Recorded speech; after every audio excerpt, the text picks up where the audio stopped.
Shalom, shalom, shalom. Selamat pagi masyarakat iman yang dikasihi oleh Tuhan.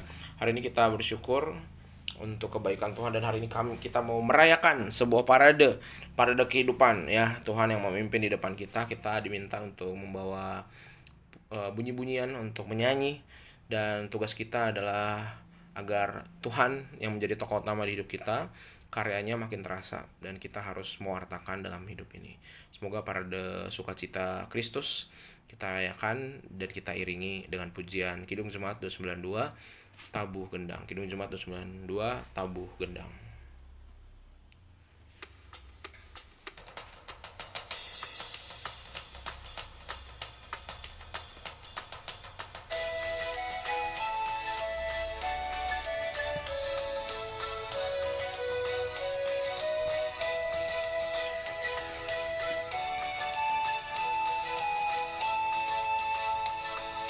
Tabuh gendang sambil menari, nyanyikan lagu yang merdu. Bunyikanlah gambus kecapi, mari memuji Allahmu. Karya besar yang agung benar telah dilakukannya terhadap umatnya.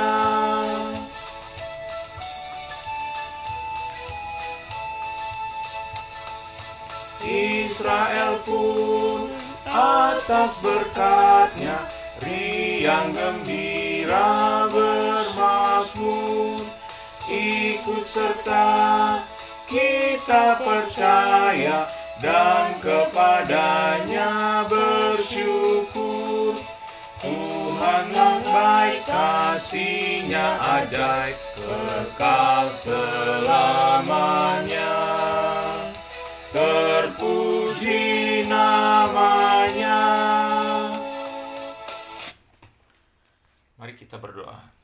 Tuhan Allah Bapa kami, terima kasih kalau pada pagi hari ini Tuhan telah membangunkan kami dengan badan yang kuat, segar. Ya Tuhan, pimpin kami dalam kami menjalani hari ini. Tuhan, kami ingin percaya bahwa firman-Mu itu yang menguatkan kami. Saat ini kami ingin membaca bagian dari firman-Mu yang akan menguatkan kami. Pimpin kami dari awal, pertengahan hingga akhir daripada pembacaan ini ya Bapa. Di dalam nama Tuhan Yesus kami telah berdoa. Amin. Firman Tuhan yang kita renungkan pada pagi hari ini diambil dari kitab Amsal pasal 5 ayat 1 sampai dengan 6. Kitab Amsal pasal 5 ayat 1 sampai dengan 6. Hai anakku, perhatikanlah hikmatku. Arahkanlah telingamu kepada kepandaian yang kuajarkan, supaya engkau berpegang pada kebijaksanaan dan bibirmu memelihara pengetahuan.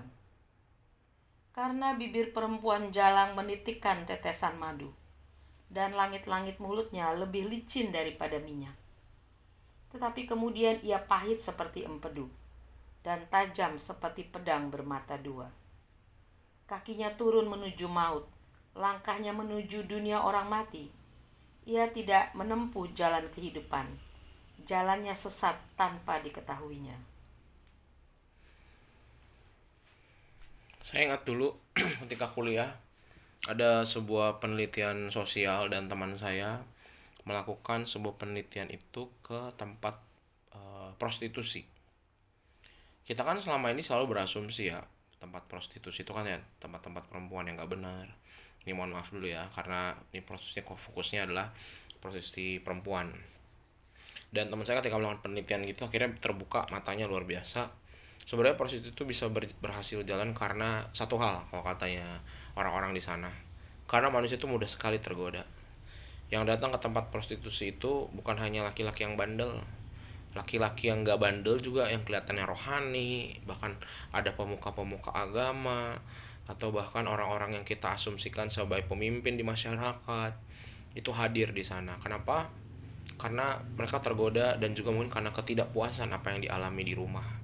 menghadapi pasangan yang tidak sesuai harapan, bosan dengan kehidupan relasi yang gitu-gitu aja, sehingga manusia karakter dasarnya mudah tergoda. Saya jadi ingat kisah Adam dan Hawa jadinya. Kita kan selalu pikir ya, kan ular sehebat apa sih omongannya? Satu, ular kan serem, satu, tidak ada manis-manisnya. Dua, udah tahu baru aja Tuhan bilang tentang buah pengetahuan baik dan jahat gitu kan tuh. Tuhan nggak bikin banyak larangan, cuma satu. Beda sama Tuhan yang di Keluaran, Kejadian, atau di kisah-kisah lain, termasuk juga yang di dalam Injil. Menurut saya perintah Tuhan di awal tuh dikit banget, jadi harusnya gampang banget dilakukan. Tapi kok bisa Adam dan Hawa jatuh? Rupanya karena manusia mudah tergiur. Nah, kisah ini juga bicara soal bagaimana si pengamsal menasehati generasi penerusnya untuk menjauhkan diri dari godaan. Jangan tergiur dengan perempuan yang nggak baik begitu ya. Ini sebenarnya bisa berlaku kedua-duanya, termasuk baik itu prostitusi ataupun juga buat yang perempuan juga dengan laki-laki yang nggak bener juga, gigolo dan lain-lain. Memang bahasanya tuh vulgar banget nih di ayat ini gitu ya. Tapi si ayah ini meminta kepada anaknya untuk betul-betul memperhatikan hikmat. Jadi antara orang hikmat dan orang yang jatuh dalam kesalahan itu tipis banget jeda dan jaraknya. Orang yang berhikmat bisa sangat kapan saja mudah jatuh, dan orang yang jatuh bisa kapan saja bertobat dan bisa kembali ke jalan yang tepat. Jadi karena batasnya tipis, makanya harus berhati-hati, berpegang pada kebijaksanaan. Dan berpegang pada kebijaksanaan dari bibir. Bibir itu berarti bicara tentang mendengarkan. Bibir ini kan bibir gurunya, bibir ayahnya, bibir ibunya, bibir orang-orang yang menasehatinya. Memperhatikan ketika kita materi, kita nggak lihat orangnya lagi. Karena seringkali kita kalau lihat hikmat, tergantung siapa dulu yang nasihatin saya. Pendeta bukan, penatua bukan, kakek saya bukan, nenek saya bukan, orang yang lebih tua dari saya bukan. Kadang kita melihat orangnya dulu baru isi nasihatnya. Padahal harusnya nasihat dari dulu yang kita lihat. Bisa jadi nasihat kita dari orang yang lebih muda dari kita. Bahkan berkali-kali saya justru disadarkan sama anak sekolah minggu gitu. Jadi kita belajar bahwa hikmat itu harus dilihat bukan dari orangnya, tapi isinya. Karena biasa Tuhan bisa pakai siapapun. Pemulung bisa Tuhan pakai, bahkan orang gila bisa dipakai Tuhan untuk menasihati kita luar biasa. Nah, kembali lagi soal bibir, jangan justru kebalikannya kita jatuh pada bibir perempuan jalang. Kita jatuh kepada bukan lagi melihat isi hikmatnya, tapi siapa yang menyampaikan hikmatnya. Kenapa banyak orang tergoda? Orang tergoda pada parasnya, tergoda pada rayuannya, tergoda pada apa yang kelihatan di luar gitu. Jadi orang yang berhikmat dan yang jatuh dalam dosa sama-sama melihat bibir, tapi yang satu melihat bukan orangnya, tapi isinya. Yang satu melihat siapa yang menyampaikannya. Nah, Bapak Saudara, semoga Bapak Saudara di hari-hari ini lebih banyak membuka diri, mendengarkan segala sesuatu, jangan lihat dari orangnya. Karena hikmat Tuhan biasanya dari orang-orang di luar dugaan kita. Bisa jadi musuh kita, orang yang paling kita sebel, pelanggan kita, orang tempat kita kerja yang kita kagak kenal, orang baru ketemu di jalan, atau lewat hal-hal yang di luar dugaan kita. Dan kita mau belajar sama-sama hikmat itu harus kita tanamkan dan kita pergunakan dalam kehidupan sehari-hari. Dan bagi kita juga Tuhan ingatkan supaya kita jangan mudah tergoda, harus berhati-hati. Kadang-kadang kita terlalu mudah terpesona dengan apa yang terlihat. Kita kadang-kadang terbawa dengan omongan-omongan manis, dan kita harus hati-hati. Omongan-omongan manis dan yang indah tidak selalu membangun kita. Ya, semoga hari ini kita lebih banyak mendengar yang mungkin kelihatannya kasar, mungkin kelihatannya kok kayaknya kritis. Kok saya dikritik sih? Tidak ada orang suka kritik, tapi justru kritik yang akan menyelamatkan kita daripada rayuan-rayuan gombal. Tuhan mampukan kita untuk menjadi orang bijak dan mengerti perkataan hikmat. Amin. Mari kita berdoa. Tuhan, terima kasih melalui firman Tuhan hari ini kami belajar. Kiranya Tuhan yang memampukan kami punya telinga yang bisa membedakan. Walaupun kami tidak punya katup di telinga ini, kami masuk semua omongan orang kanan dan kiri. Tapi ajarkan kami memilih dengan bijak mana kata-kata hikmat dan mana-mana yang menjadi kata-kata yang justru menjatuhkan kami. Menjatuhkan bukan tidak suka pada kami, tapi justru kami dibuai.